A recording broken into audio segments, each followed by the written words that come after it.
Welcome to Books on Air. I'm Suzanne Harris. You know, Books on Air is a series where we do a deep dive into the writer's passion. We like to talk about why they wrote the book.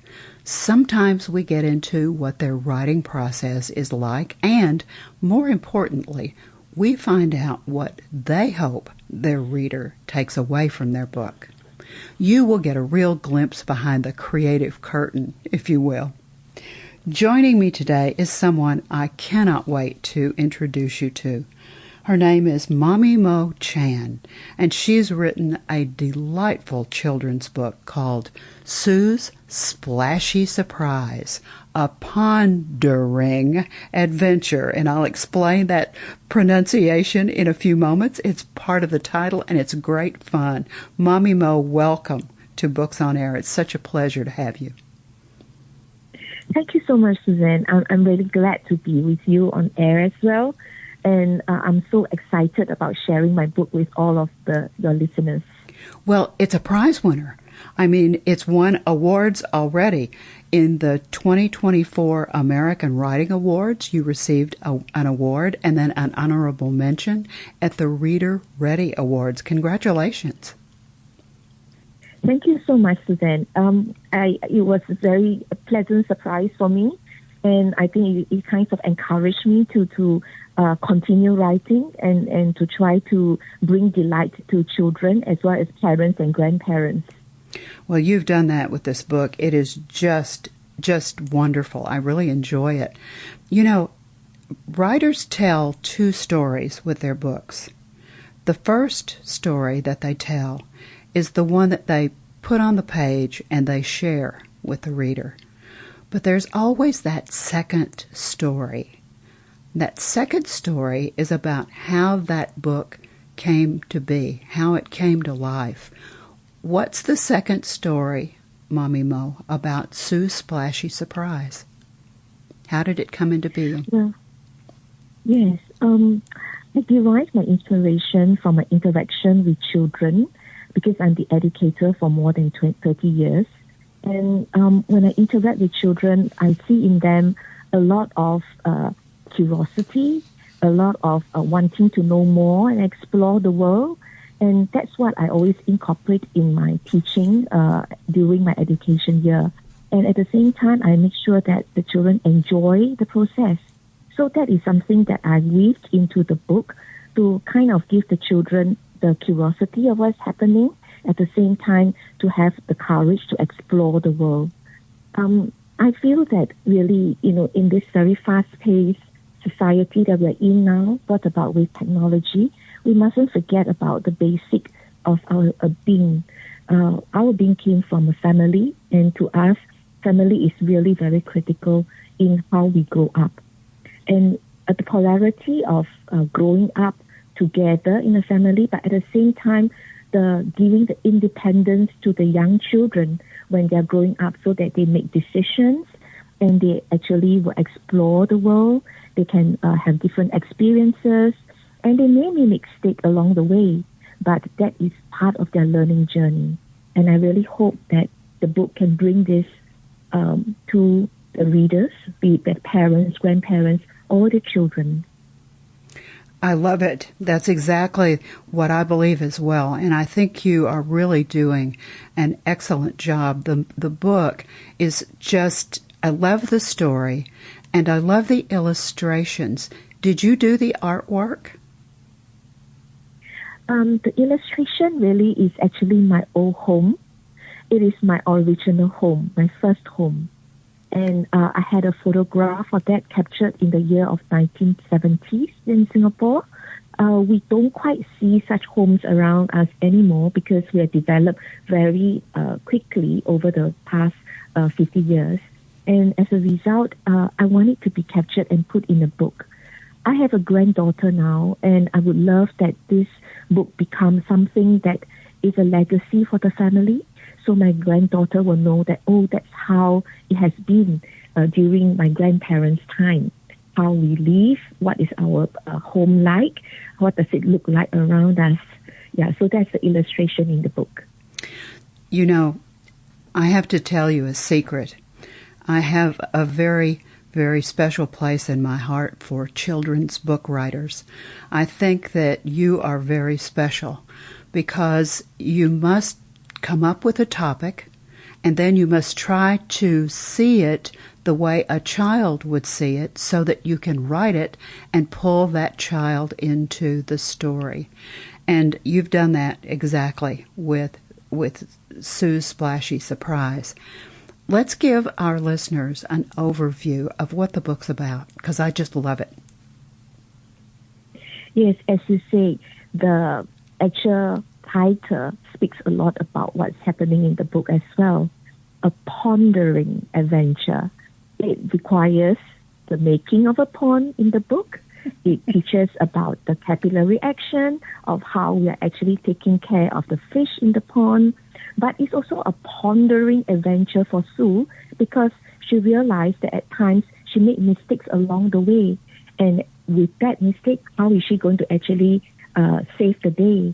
So it is pondering in the sense to Sue because she has curiosity, she wants to explore, but at the same time, she probably understands now that she needs to have certain steps, instructions taken well, and at the same time to make sure that the fish are safe. So she saved the day with the adventure. You know, it talks about collaboration and family, and it's just so delightful. We're right there with Sue as she begins to learn. And the fish pond really begins to represent more than just a place for fish to live, doesn't it? Yes, definitely. It's really like a symbol where all the siblings get together to work together as a team. But what's also important is in my second print, I have included some reflection questions, some reaction questions for the readers to think through as well about adaptability, how they actually Sue demonstrate adaptability during her difficulties and challenging times. At the same time, it's also part of her growing up to be inventive, being able to think like her brother who teaches her how that can be done. So you see how Sue grew up with all these values and these characteristics and skills in her. Oh, I think that's great because that gives... You're really giving a discussion question for whoever is reading with the child. To me, it creates such an interesting bond for people. Whoever is sitting with the child reading the book, whether it's a grandparent or a mom or a dad or a brother or a sister, it's a very special memory, I think, for a child. And when you take that time and you begin to look at the book a little deeper and think about it a little deeper, I really commend you for putting those questions in there because I think often parents and siblings wouldn't think about thinking like that. They wouldn't think about looking a little deeper. They would just look at the book on a surface level. But to me, when you're reading with a child, you're creating almost a magical memory. Would you agree with that, Mamimo? Yes, definitely, because I think that children need to kind of reflect. That is our internalizing of what we're actually learning externally. So while we explore the world, we need to actually think about what is happening around us and how it affects us and affects our family members as well, and affects others if we are interacting with them in the school. This second question, the questions that I'm having on the reaction question will only be available on my second print, which is coming up maybe somewhere in February, coming up soon. First print, on the other hand, I don't have the reflection question there at the moment, but actually maybe print on demand will be able to produce that. And you might be able to put the reflection questions on your website. Yes, that would be the case. Yes, I think definitely. I really love that. I think that's just such a great idea. I have memories myself of my father and I reading together, him reading to me and me sitting there, on his lap and looking at the book and looking at the pictures and talking about it. And they're such dear memories for me. And I think anytime you can create something like that, it makes a big difference. I think it pulls a family together. One of the other things that I like about the book is that you talk about collaboration, because they collaborate as a family on all the projects that Sue gets involved in. Yes, definitely. Because, the way that we will actually interact in our work world, in our school, whenever the children are in school, they definitely will grow up learning to work with others. And this book kind of focuses very much on that we actually look at the individual's ability and skills and adapt to the situation and bring your best to the teamwork. So that is the message that has been sent about teamwork over in this book. Sue may be small and tiny when she is young, and the siblings may be older than her. But whatever she brings to the family table, she brings to the project, will be something that she brings her best and that she's capable of in her small build that she's coming to do with the family. Is this the first book that you've written, Mamimo? Yes, this is my first book that I've written. My second book is actually in the works right now, in the pipeline. And the second book is about another adventure. However, it is more about cooking, mousse making.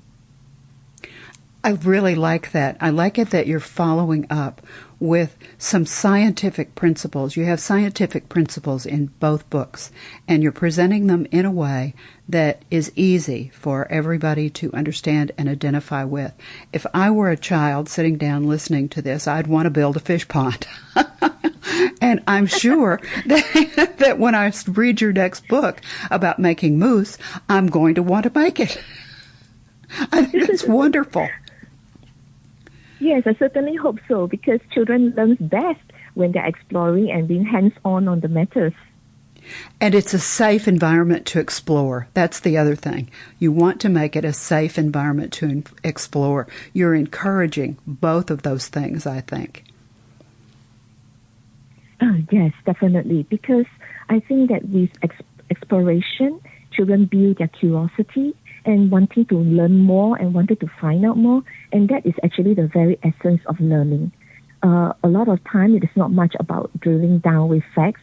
It is about wanting to know more, and I think that desire is what burns in the children, and that desire is what will help them to grow up wanting to explore further, experience life, and the life wonders. Curiosity. We all need to have curiosity. Would you agree? Yes, that's right, curiosity. Who is the target audience for the book? What age group children do you think would enjoy the book? I think around 6 to 10, that would be great. Well, for the younger ones, the grandparents or the parents can read to them before bedtime. It would be interesting for them to ask a lot of questions. Mm-hmm. I agree. Well, I'm sure that we have our listeners sitting there thinking, okay, where can I get the book? The book is on Amazon. Let me give you the specific title, and let me spell Mamimo's name so that you'll find it easily. The specific title of the book is Sue's Splashy Surprise, a Pond-ering with a hyphen adventure. Love that play on words. By Mamimo, and that's spelled Mamimo, Chan, Chan. Just put that in the search feature, click on it, and that adorable book comes up, and there is an excerpt there to give you an idea, and you'll see the delightful illustrations on the front cover. Mamimo, if someone else doesn't want to buy their book from Amazon, is there somewhere else that it's available that they may purchase it? Yes, they can actually purchase it through partridgepublishing.com. And if they want to just Google and see if they can find it at any other bookstore, or can they order it from a local bookstore? Yes, that's available too. They can order it from the local bookstore. And so far, the books have already been sent out by Partridge Publishing, the press release, and all this to the local bookstores as well. Wonderful. They can also come onto my website. Website will be Adventures by Mamimo. and they will be able to then get onto the website. I think we might be able to share the website with the listeners as well. Wonderful. What else is on the website? I mean, I've looked at it and I liked it very much. What else will they find there when they go to your website? They will have a summary of the book, an excerpt of the book, reviews, as well as they can even look at certain pages that's existing in the book, so that it kind of let them have a sense of what the book is and how it looks and feels. Now, do you have any idea when your next book is going to be finished? Well, maybe about 9 months to a year. It's difficult, isn't it? It is, because I go back, revise it for a couple of times already. Probably this is the 5th revision. Each time I go back, I look at it, try to think about it from a young child perspective. I even have certain children giving me some kind of feel when they're reading the book and they're reading the story. They give me some of the feedback. I take that and then go back to revise it further. Yeah, that's the usual work that I think all writers do. Oh, I couldn't agree more, but I think it's wonderful that you're having some young children read and say, oh, I didn't understand this, or I really liked that, or this was fun for me. That's a great idea. Thank you for sharing that. Thank you, Suzanne. I know that every author who writes a book puts so much of themselves in that book, and it's not ever an easy task. Even when it's a labor of love, it's not an easy task. You just said that by talking about the revising and thinking about it from a young child's standpoint. And I always think that it's very important that you, as the writer and author of the work, have the last word about the book. So when our listeners become purchasers of the book and they sit down with their grandchild or their child or their brother or their sister and they begin to read the book, this is a book that they won't read in one setting. This is one of those wonderful books that I love it that you said read it at bedtime. You'll read a bedtime story, and so you'll read part of it, and then you'll talk about it because there are some questions there. And so it will be an extended period of time that you'll get to know Sue, and you'll get to know her family, and you'll get to follow her adventures. But eventually, you'll come to the last page of that book, and you will read that last page together, and you'll close the back cover. What do you, Mamimo, want the reader and the listener to take away from your book? That's a very interesting question. I think for the children who are listening to the story, I hope that they can recognize that children are capable of validating their own feelings. They are able to make decisions, and most importantly, they have the courage to try new things, the resilience to learn from mistakes, and to share the love and tradition in a family. For the parents and grandparents, I really hope that we can validate the children who are growing up at different stages of their lives and allow the space for them to learn independence and decision-making, giving them the space to even learn from mistakes.